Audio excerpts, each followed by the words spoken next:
Hello and welcome to this special series of episodes called 29 Days of Magic. During Black History Month, the month of February, I'll be interviewing a Black woman a day who's from business and entrepreneurship.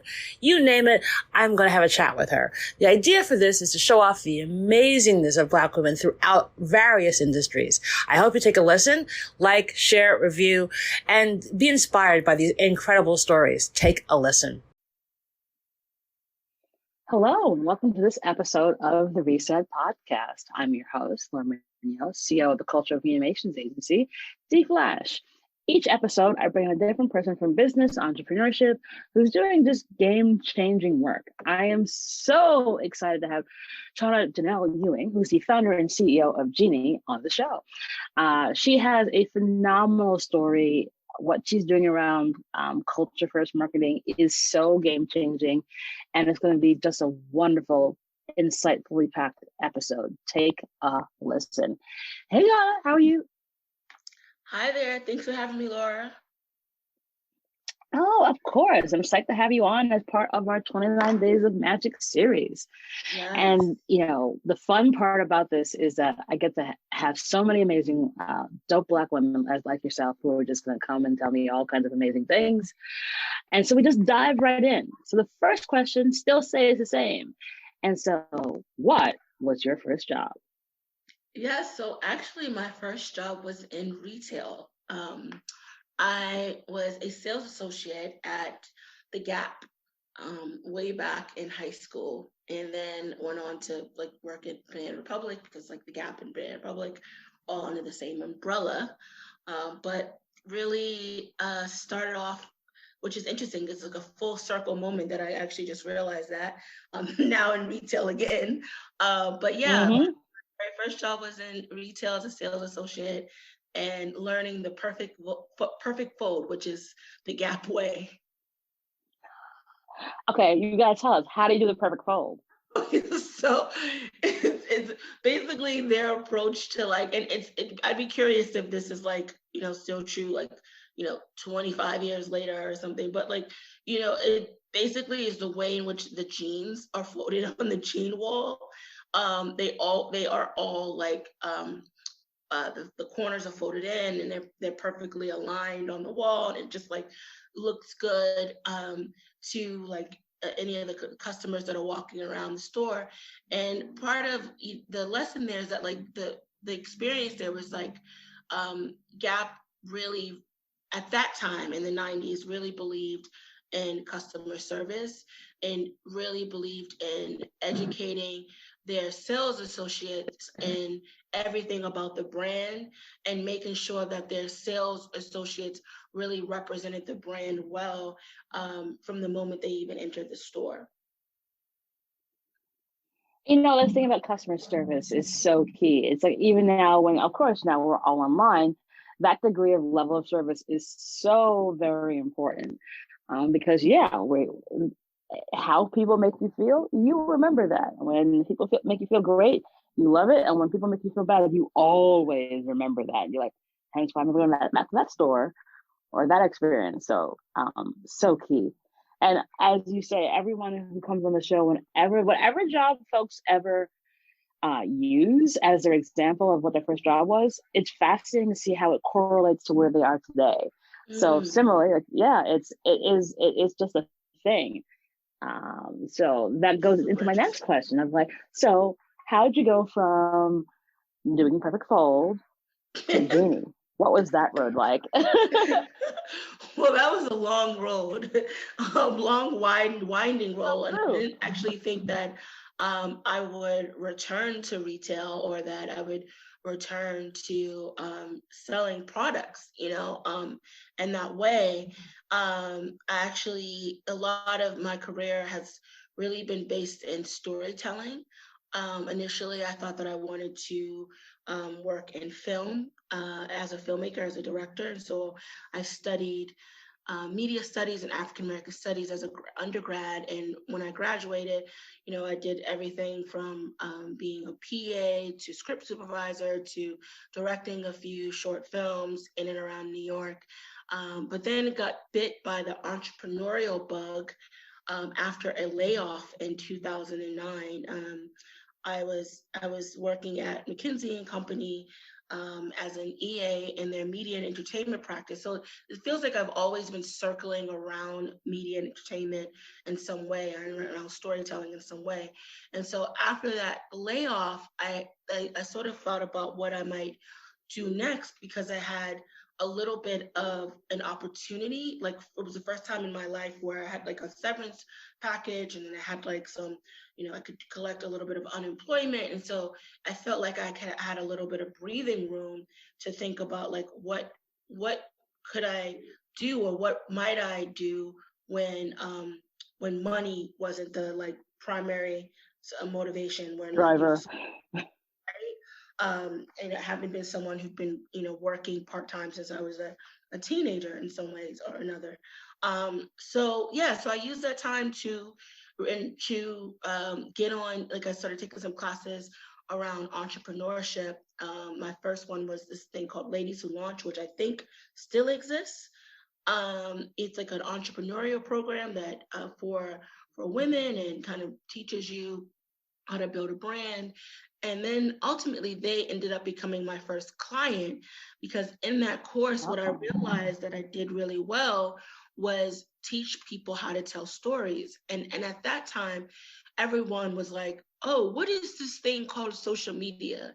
And like, how do I use, Facebook and other social media networks to really build my brand as a small business? And so I pitched that to Ladies Who Launch. They liked the idea of me helping them showcase their community online. And that was the gateway to my first business, which has been a digital marketing services company, initially focused on entrepreneurs, but then, we moved into, again, circling back the wagons to film entertainment, we moved into digital marketing for documentary films, and have spent the better part of the last decade supporting filmmakers on their theatrical releases, from their premieres at festivals all the way to their Oscar campaigns. And that, finally, I mean, like, I'm like, I'm trying to like speed myself up to kind of see how I got into retail as a result. No, take your time. It's a great story. I think that what was, the through line here is appreciating stories, and taking stories, social impact stories, and helping them reach audiences, reaching millennials, people of color, LGBTQ folks, and figuring out how to get a story, a documentary, and use that to like resonate with a particular community. And I, in and around New York, I started to like hang out with some folks in the tech space. And in I think it was 2014, I realized, I was like, okay, I've been in this services space, being a service provider, a marketer. I was like, I really got interested in this idea of building like a scalable product. That was something that I hadn't done before. And I was like, all right, well, I've been an entrepreneur in this way before. I could do this too. I was sadly mistaken. Like there is some like, going from being a services-based entrepreneur to building a scalable product is quite different. It's like a different type of skill set. And so there was a little bit of a learning curve, but I'm really grateful that, I had the opportunity and I jumped right in. So that first business was Geeniebox, and it was the idea from that came from, I had been doing this like fun brunch series for a number of years, just on the side, it was called Michello Brunch, and we would awesome. Right, like we would sell. So like, here's the thing: I've been into Michelle Obama since like before all of the badassery that we're seeing today. So this is also in 2009. An original stand.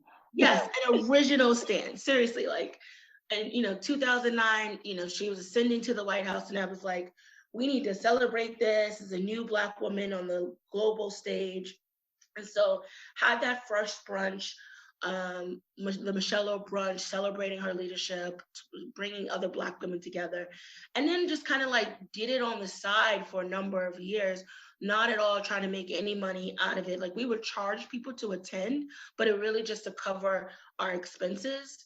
And we did it in a couple of cities, New York and New Jersey and Pennsylvania, Philly. And, you know, when I got the bug and the battery in my back that I wanted to build a scalable product, it was like, okay, how do we actually box this Michelle O brunch experience? Like, how do I bring this this really enriching space and bring it to other women?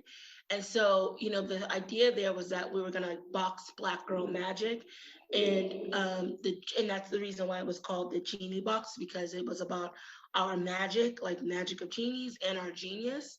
And we would have professional women, successful women curate the boxes, include a book. Often it was authors, and then lifestyle products. So that's where the kind of retail piece came in, because I initially didn't even think that I was going into like a retail model, a subscription model. It was more like the goal there was like, how do I tell the stories of these women and using the products that they love to help enrich and tell that story so that other people could also read the same book and also, you know, buy that small business lips, you know, that Black woman owned lipstick or that like home decor item. So that was the thinking there. And we did that for a number of years. So from about 2016 all the way up until last year. And at that point, it was like, okay, this is good, but you know, we weren't, you know, we couldn't quite crack the like code on like how to scale efficiently, how to like stop running out of money. And initially I thought it was because it was mostly a self-funded endeavor, but actually one of the core problems there was that the mission was to highlight small businesses, and a lot of the brands that were in the box were small businesses. So we weren't doing sample size products. And if you're doing a subscription box company, it's like, you know, if you're doing full-size products from, you know, under-resourced founders, you can't very well ask them to give you their products for free all the time, right? So that just sort of really ate into our margins. And, you know, we got to the end of 2019 and we thought about like, how could we build a better box, and how could we still live out this mission of serving small businesses and being a discovery platform for small businesses.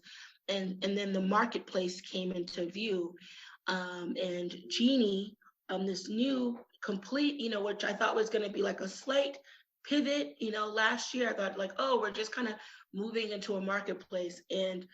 But what happened as a result of that slight pivot, like a whole new brand and opportunity was born. And now we've created this community-centered marketplace that is has intersectionality at its core, and we are going after Gen Z and millennials, cause-conscious Gen Z and millennials, and introducing them to BIPOC, queer, and women-owned indie brands, so that we can help these brands move their businesses forward and reach their consumers. Awesome. Yes, Now that's a journey. That's journey. Breathe now. Awesome. So, you know, I obviously I'm a big fan. I bought a fabulous lipstick just recently from GEENIE. How do you find the companies that are part of the community? Yeah, so for the companies, because we had this background as a subscription box, we came into, we had either brands that had already been in the box that were on our list, or like new brands that we had encountered just in 3 years of business, of just reviewing different businesses and considering them from our box. So I had already had a pretty strong, I guess, pipeline of small businesses that we're still pulling from. And in addition to that, like our own general pipeline. And then, obviously if you're on the in our marketplace now, we also look to our current vendors to share with us other vendors that they're seeing and that they love and that they think are great. And then beyond that, the third way is really we have a link on our website where you can just apply to be a vendor. But right now, we're actually just going through the pipeline that we had already been building over the last few years. Awesome. And what's been the response? Because I saw that you recently closed a fundraising round, which tells me that the people outside are finally paying attention. Yeah, the response has been phenomenal. Like I couldn't have asked for a better launch, and we're still small. We're still in MVP mode. I wouldn't say that we've reached product market fit. We're still understanding our consumers, and we're still understanding like our vendors and their needs. But so far, so good. The response has been great. We've had tons of press and media. We have shoppers, ongoing shoppers, and most importantly, we have a community that's growing and thriving, both an external community that exists on our socials, but also a private community, which we're engaging with our our genies every single day and talking to them about beauty and intersectionality and the products that they love. It's so awesome to see, because I think, it's like, will you please bet on culture? Yes, Brands, it's just like it is not that hard. If you just bet on culture, you will make money. absolutely, absolutely. And you're proving that. What's been I obviously you've got the smaller independent brands coming on board. Have you started the conversations with the kind of larger brands to be like, hey, here's why you should work with us? Yeah, so that's interesting. That's been a question, right? So for us, like, we see ourselves existing to really prop up the smaller brands and increase their revenues, increase their visibility among consumers. Like that's like our mission is to bring these BIPOC, queer, and women-owned brands to the front. That said, some of the bigger brands, it's great to work with them because they can be co-conspirators in that goal. One of the partnerships that we had last year was with Benefit Cosmetics, which was really like a social media partnership. They shared us a lot on their channels, and then we at the end of the year, like around the holidays, we partnered with their ambassador program, which is like it's called Club Pink. It's a program for like 800 micro influencers to expose them to GEENIE and shopping their people and the opportunity of shopping your values and also meeting some brands that they may love. So there are ways that I think it would be great to think about how we can better leverage the platforms of larger brands to really increase the visibility and growth of the smaller brands in the space. Yeah, and that's the thing I think that folks are talking are finally beginning to see that, like, people now, because e-commerce has had such a massive explosion because of COVID, that you now can shop with your values for real and not like have to like, okay, well, maybe this one thing that's kind of obscure over in a corner where it's like, no, if I want a fabulous lipstick, I want it made by someone who represents the community that I care about, I can go find that. Oh, and I can go find it on GENIE now. Yeah, that's essentially like our whole thesis is that like these customers already exist, these brands already exist. We're just, basically creating a platform to bring all of this together. So, if you are buying from a sustainable Latinx brand, you might also be interested in the Black and queer owned green brand, right? And so that's essentially how we see that consumer and just creating a better efficiency so that they don't necessarily have to bounce around the internet looking for these different dimensions of brands and products that they're interested in, and that we can do that in a more efficient way through the community centered marketplace model. And so I know that this has not been an easy road for you, because the road that a Black female founder has to go through is so insane. So can you tell us about a time where you're like, this is insanely challenging, I don't think I want this anymore, and then you made it through out to the other side?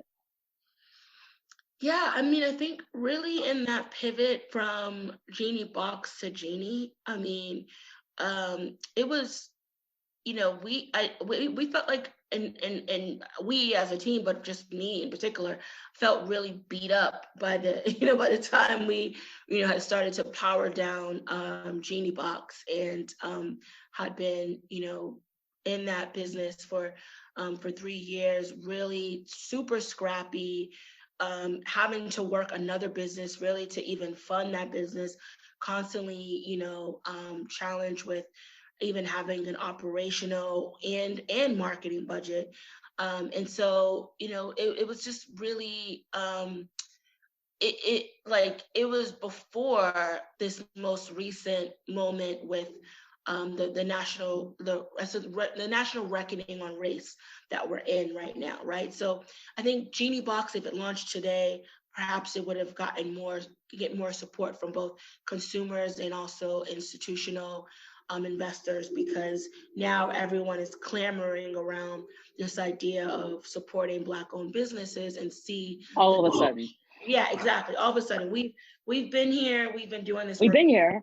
right, but so now we've gotten people to like sort of wake up to the importance, and so that model and that subscription box model was really challenging and super under resourced, just from a number of perspectives, and really had me wondering like whether or not I was even cut out to do a startup. And in many ways, I used the pandemic to go inward and to surround myself with community. So I have like multiple communities that I either started or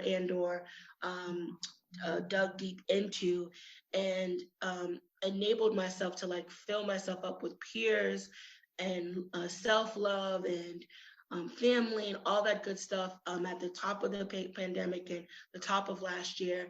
And that was really great for my own personal growth, but also for my growth as a business leader, and having a little bit of time, um, that time between the close of Geeniebox and the launch of Geenie. It was about like I guess a 7-month window between like December of 2019 and July of 2020, was really beneficial. And so I guess the takeaway from that is just that like sometimes you really just need to give yourself some space in your head so that you can step back and figure out what the next move is, and sort of cultivating your own inner voice and your own inner guide so that you can build the product that that you really want to build.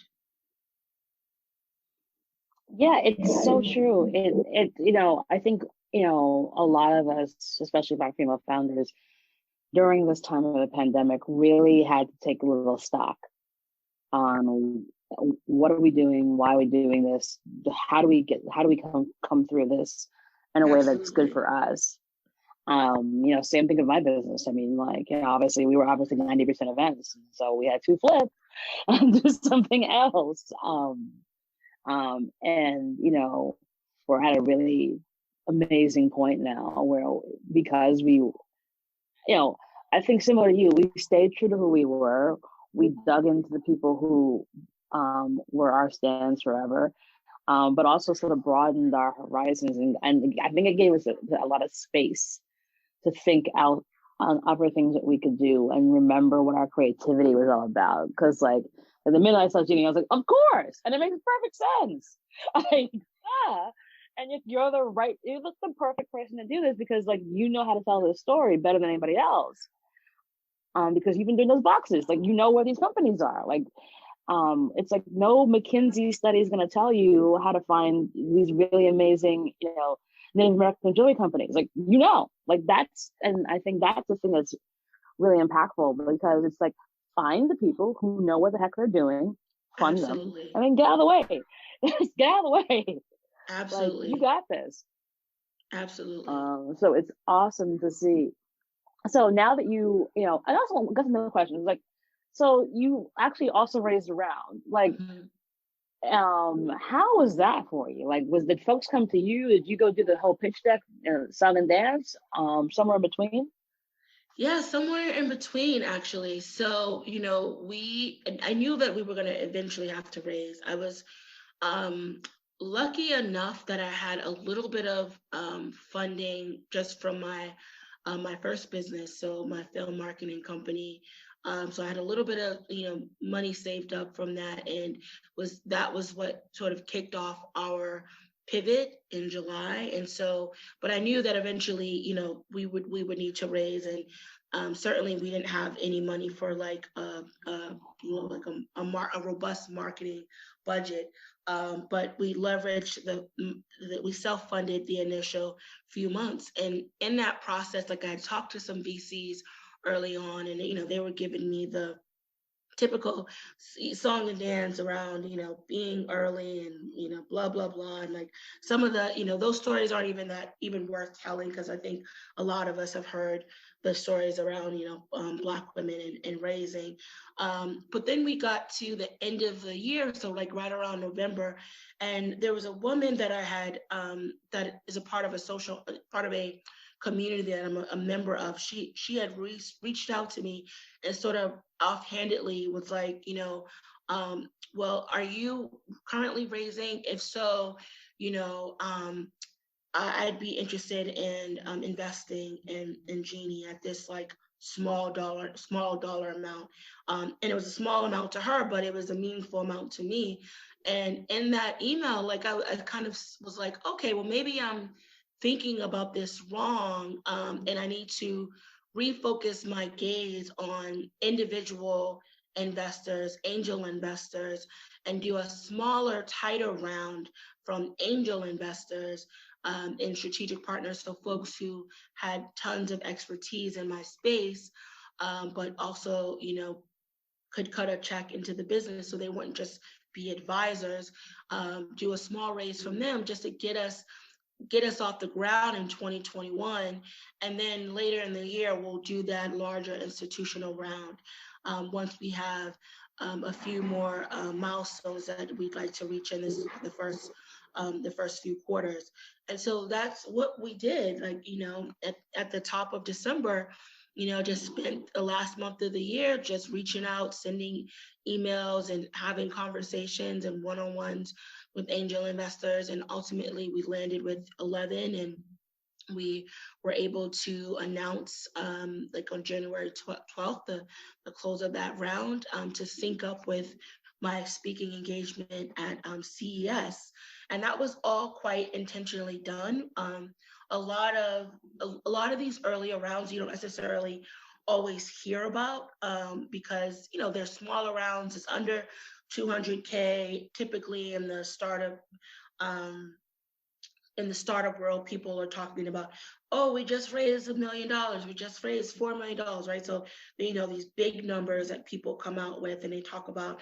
And I thought that it was important to announce my earliest round and to also highlight the folks who had put their money where their mouth is, and also be a resource for other entrepreneurs around how to get those first checks cut.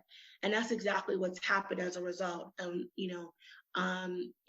As a result of doing that, I've had a ton of inbound conversations come from entrepreneurs saying who, what, when, where, how, and so I'm having these conversations one-on-one, and also participating in panels and other conversations to support the ecosystem. That's so important, and I'm so glad you shared that with us, because I think there is this sort of weird line, especially when it's Black found. It's like either you raise no money and suffer, or you raise some money and suffer, or you're just grinding and suffering. And like those are the kind of narratives we see out there. And there's like one or two magical unicorns who kind of break free and actually raise something. And I think that we have to get back to celebrating our wins, but also to show who actually is talking, who is actually walking the walk and not just talking. Because there are lots of brands out there, lots of people out there saying, "Oh, I want to open up my, round to like pull in more young Black founders." And it's like, well, okay, it's been 6 months. I haven't seen you invest in a founder. How did you not do this? Yeah. Oh, well, my firm isn't. I'm like, but if you're an LP, that means you have your own bucket of cash that you can go into. No one's telling you have to throw in $10 million here, but if you wrote a check for $5, 10, 15, $25,000, it's a meaningful amount to a founder who can get that off. Absolutely. And and there's an opportunity too, right? So for my investors, there's an opportunity not only to invest in a product that they understand the vision and they're on board for it, but also to gain my expertise and to kind of get a beat on what it's like to be a founder raising money in this environment. Like I'm thinking about one of my investors who texted recently about like a mentorship program that she had come across, and she's like, "Oh, this is great." And I was like, I literally responded like, Black entrepreneurs need checks, not mentorship. Like we're fine, like, and so, and I could be very blunt because we have that relationship. And she was like, yeah, that was a meaningful response, because now she knows that she's not going to be sending just like mentorship resources over to folks, because we're heavily mentored and heavily like, oh, let's get you to participate in some pitch competition, when it's a very simple thing. Hire or wire, right? That was a phrase that I feel like I love it. Had said back in May of last year or something. Like she posted that on Twitter, like hire or wire. And I was like, exactly. That's all we need to be talking about right now. Hire or wire, And if you're not doing that, then shut up. I don't want to hear from you. I don't want you to be my ally. I don't want you to be with me. I don't want you to put up a black square. It's like either you are putting your money where your mouth is or shut it. Right. And the people who are putting their money up, put it up. Because like I saw your list and I was like, oh, really? And I was just like, because some of the folks I was like, oh, okay, good. And I was like they better. Because it's like, because like there is this cloak of mystery around what it means to be an investor. Mm-hmm. and often folks don't know what it means. It's not $1 million. It's exactly. Like people start with smaller amounts. Like there are people who invested $1,000 in Facebook and that became $100 million. Mm-hmm. And that it's really about the fact that when you're the first checks in because you believe in something, and that you can ask. And even if someone said to you, like, hey, listen, that's a little bit low for what we would need to have you in, but like we could probably figure something out. Versus like, I'm not even going to ask the question because like I don't think that's the right thing. Versus here's what I can bring to the table along with like, the money that I can bring today. And like maybe when you guys get to your next round, I can put more in. But I was having a similar conversation with the guys from Squire a few weeks ago. Obviously like, they're one of the first Black unicorns, but their first checks were the same thing, where it's just like they were just like got some stuff from some buddies. We were like, wow, okay. And it was just a validation that they needed to say like, listen, someone's actually believing this, and also getting the hell out of my way, and like not trying to be all up in it, which is so important, right? Especially at this moment, like you know what the hell you're doing. It's like you've written books, like you know what you're doing. It's like you don't need somebody to tell you what to do. Just get out of your way and run it. We need more of these first check stories, right? Like a lot of entrepreneurs don't necessarily, like, before I did it, I didn't really know what I was doing, right? Like, so, it's important for when you do something to share what you've done, so that then the person that is on their way to doing the same thing, it's a little bit easier for them. That's sort of the model that I live by. And so key, especially at this moment. We're so excited to have Soho Works as the sponsor for the 29 Days of Magic campaign. They're designed by Soho House, and their workspaces to help creative thinkers, businesses small and large, connect, collaborate, and grow. And it's where I'm recording all the episodes of 29 Days of Magic. It's a safe, wonderful, and collaborative experience. I'm currently in the Brooklyn location, but they have locations, one else in New York City, in the Meatpacking District, one in LA, 5 in the UK, and they give you that kind of home away from home feeling with all the tools, technology, equipment to help you do your best work. Like I said, it's an amazing location, feels safe. I've been able to meet some really awesome people, which you haven't been able to do a lot because of the fact of COVID. So it's been a wonderful experience being able to record here and help build community. So if you want to find out more information about it, please go to sohoworks.com to get more information and tell them I sent you. And now back to the show. So now that we're into the new year, what is next for GEENIE right now? Absolutely. So next for us is that we just actually launched an ambassador program. It's right now, it's with a few of the members of our private community, but we'll likely expand that out on our social media network, our public social media networks. And that's really an opportunity to get the community to take a little bit more of the reins of this sort of intersectional beauty narrative that we're exploring. So I'm super excited about that.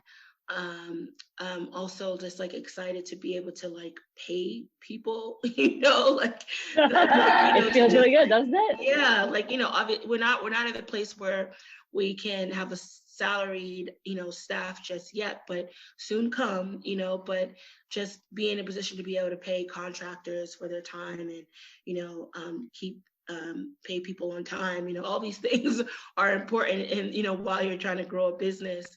And also to be able to pay myself. These are no small feats in the life cycle of a business. And so just excited to just really be able to get to work and execute on our plan. Awesome. So in that true fashion, so obviously you're going 55,000 miles an hour. What are you doing for your self-care? It's a great question. So I have a couple of things. One is I'm so into community, communal care as self-care. I have a weekly group that I call Let's Get Metaphysical. We meet on Mondays. Essentially, all we do is talk about spirituality and self-care and wellness and all the different tools and modalities that the women in that group do, from Buddhism to Qigong to running to meditation.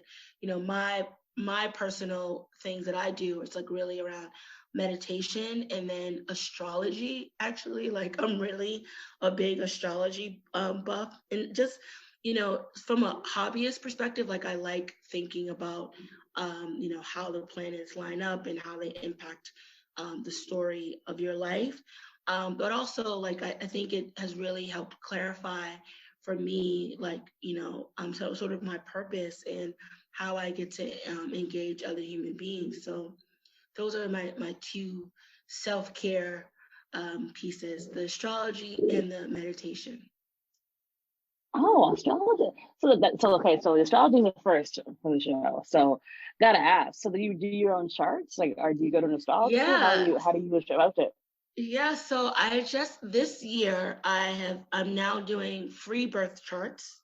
So and this just again to just up my own skill set because the birth chart is really like the place where you can go to work and like really figure out the astrological map of another human being. And so decided to just like offer that because since I'm not like a trained astrologer, my training is going to be in looking at birth charts, studying them, and then offering my perspective to anyone who signs up.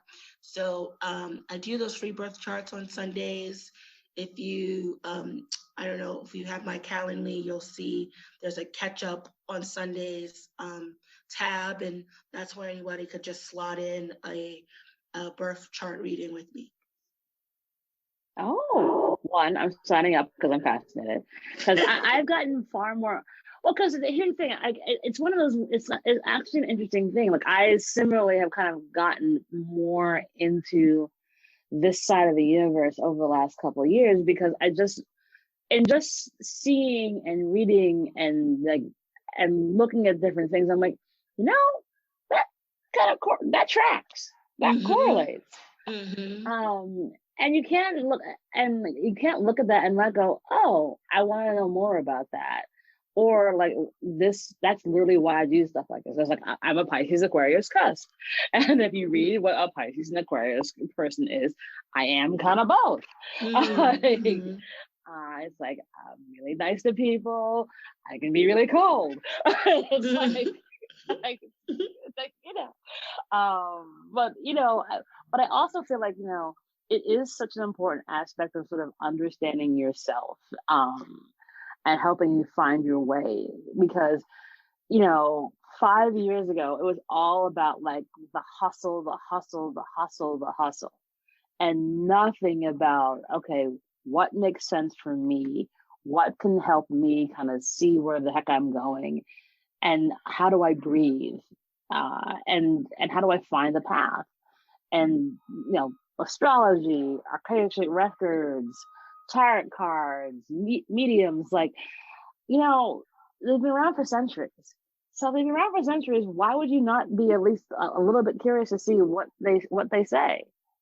Right. And learn, like, what have you got to lose? It doesn't mean go to charlatans, but it does mean like do your reading, like find some folks who know what they're doing, who come at it from a good intention and look into it. Absolutely. I see. Right, go for it. I'm all about it. So we'll put the details in the show notes so you can get a bunch of like new requests. Your stomach's gonna be busy now. See, careful what you wish for. And then last question: do you have a give and or an ask of the audience? So I guess the give is, I guess the the free birth chart readings. And then if we want to talk business, I also have office hours that I do on Fridays. So I'm happy to just, have quick chats with anyone that's thinking about a business problem or that they want to solve, or fundraising, or any of that good stuff. So so that's my give. And then my ask is that you just follow GEENIE. Just follow us on Instagram. We're at GEENIE World. And consider like joining our newsletter. Just like follow us everywhere and stay up to date on what we're doing. Shop if you would love to do that.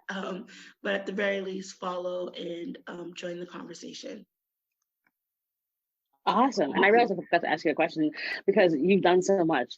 What would you have told 25-year-old Chana? That she's just right.